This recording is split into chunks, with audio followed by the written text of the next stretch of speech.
Bonjour à tous et bienvenue sur Cybertech pour cette première vidéo des vacances.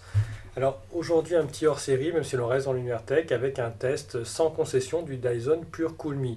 Ce sont les grandes chaleurs qui m'ont donné envie de tester ce produit et n'ayant trouvé que peu de tests sur la toile, j'avais donc envie de vous donner un avis le plus objectif possible sur ce petit purificateur que j'utilise depuis quelques semaines. L'idée est de vous faire à la fois un test et un petit guide d'achat, car je me demande s'il n'y a pas des alternatives un peu moins chères que l'on pourrait parfois privilégier. C'est ce dont nous parlerons notamment à la fin de la vidéo.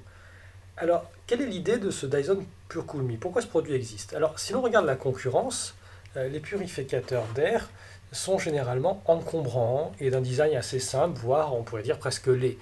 L'idée de Dyson était de proposer un purificateur qui puisse être déposé sur une table de chevet ou un bureau avec une véritable directivité de l'air pour vous refroidir grâce au flux d'air tout en purifiant l'air de la pièce. Alors que les concurrents, si on les regarde, on s'aperçoit que ce sont des modèles qui ont été conçus uniquement pour purifier l'air ambiant et ils ne peuvent pas être utilisés en tant que ventilateur d'appoint.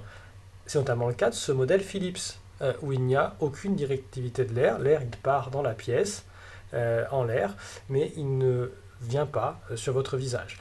C'est un peu moins vrai pour ce modèle Roventa, où il existe une directivité, même si elle reste assez limitée. Alors, Dyson a-t-il réussi son pari? Est-ce que c'est un produit réussi? C'est ce que l'on va découvrir dans cette vidéo. Alors, présentons d'abord le produit. Débutons tout d'abord avec un très rapide unboxing. Le Dyson PureCoolMe arrive dans son carton avec pour accessoire une télécommande, un câble d'alimentation ainsi qu'un manuel d'utilisation. Si on s'intéresse maintenant au produit en lui-même, on se rend compte qu'il a des finitions en plastique, grise et blanche. Du plastique, mais du plastique de bonne qualité tout de même. Ça paraît robuste en soi.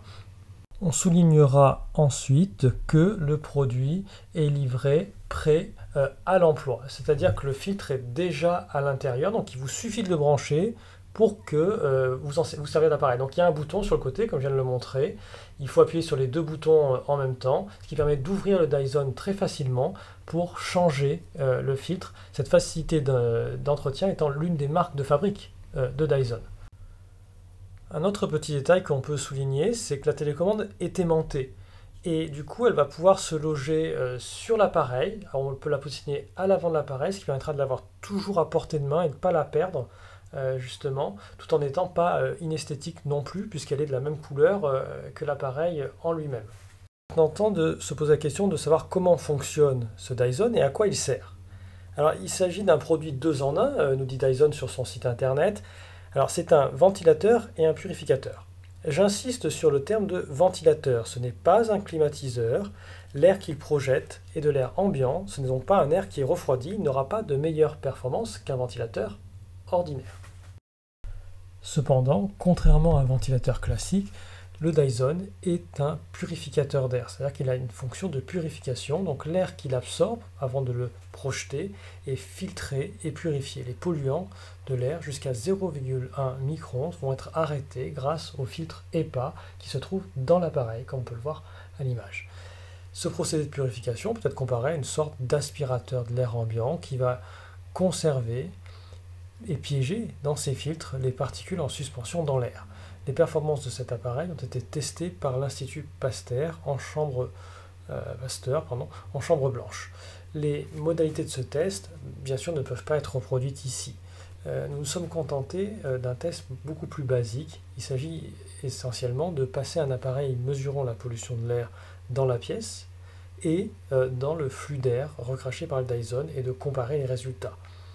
On constate ici que l'air ambiant de la pièce est un peu plus chargé en particules que l'air émanant du Dyson, prouvant que celui-ci a une action sur cet air. Il faut néanmoins reconnaître que la méthodologie de test retenue ici est perfectible. L'appareil de mesure que nous avons utilisé ne peut vérifier que la présence des particules PM2.5 et donc les particules plus fines échappent à notre capteur.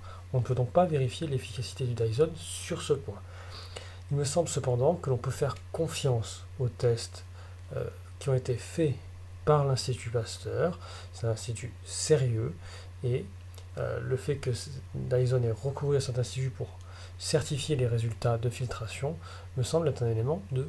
On revient au résultat du test de notre détecteur de pollution. On voit bien que les résultats sont plus élevés sans purification qu'ils ne le sont après purification, 10 contre 7, et surtout sur les deux indicateurs de polluants au-dessus, qui, eux, sont beaucoup plus élevés qu'ils ne l'étaient après filtration.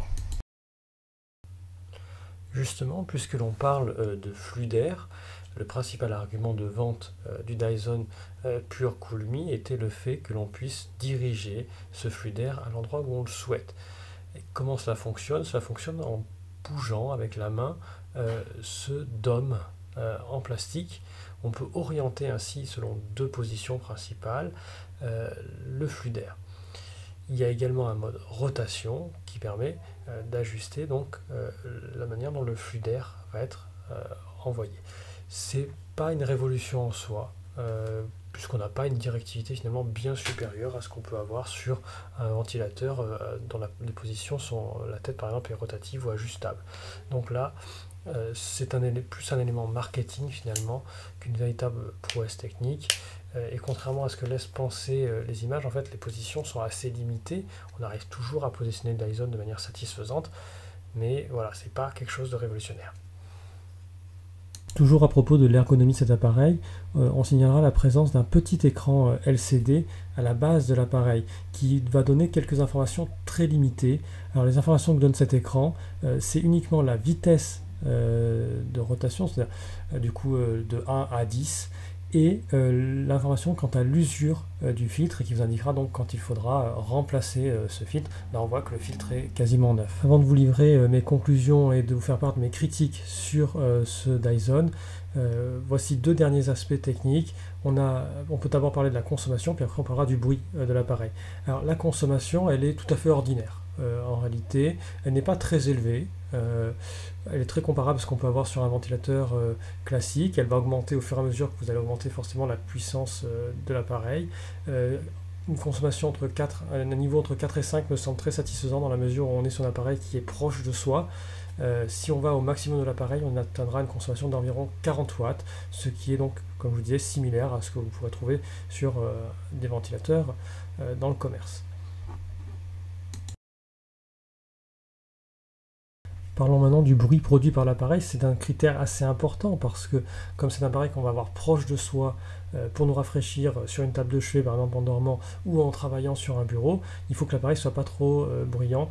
Et là, je pense qu'il y a encore des progrès à faire puisque forcément, plus on monte la vitesse de rotation, plus l'appareil devient bruyant, quasiment inaudible sur les vitesses 1, 2, peu audible sur la vitesse 3, à partir de 4, voire et 5, ça commence à devenir audible, et si vous montez les vitesses pour aller jusqu'au maximum, là l'appareil devient très bruyant et je trouve limite gênant. Alors d'autres ventilateurs feront un bruit assez similaire, mais là l'idée c'est quand même d'avoir un appareil qu'on met proche de soi, donc peut-être pas aussi proche que j'ai mis le décibelmètre, il faudrait peut-être le mettre un peu plus loin, et si on le met un peu plus loin, le bruit redevient un peu plus supportable, mais il n'empêche que voilà, c'est un appareil qui fait quand même beaucoup de bruit. Après ce long test que j'espère assez détaillé et qui vous aura apporté, j'espère, les informations que vous recherchiez, il est temps pour moi de procéder à une synthèse de quelques défauts, quelques critiques à l'égard de ce produit et de vous livrer ma conclusion sur faut-il acheter ou pas ce Dyson Pure Cool Me. Alors, tout d'abord, j'ai quelques petits défauts. Sur le design, à titre personnel, sur un produit à plus de 300 €, j'aurais aimé qu'il y ait un peu moins de plastique et un peu plus de métal, mais peut-être que ça aurait rendu le produit plus cher encore ou encore plus lourd, je ne sais pas. Mais c'est vrai que c'est du plastique, quoi, et ça fait qualitatif sans plus. Plus important par contre, on est sur un produit, vous vous rappelez, je vous ai montré l'écran LCD, qui ne dispose d'aucun indicateur du niveau de pollution. CD n'a que des fonctions très limitées. Et tous les concurrents dans cette gamme de prix là ont des indicateurs du niveau de pollution. Je pense au modèle Philips que je vous ai montré, au modèle Roventa que je vous ai montré. C'est quand même un point faible, d'autant plus que ce modèle Dyson n'est pas connecté au Dyson Link. Donc vous n'avez pas la possibilité, en le connectant au Wi-Fi ou Bluetooth, de récupérer des informations. Vous n'avez pas du tout d'indicateur de niveau de pollution. Vous ferez fonctionner sans savoir en fait si votre air est ou non pollué. Après, à titre de conclusion, mais c'est aussi un peu une critique finalement, est-ce que cet appareil a un bon rapport qualité-prix?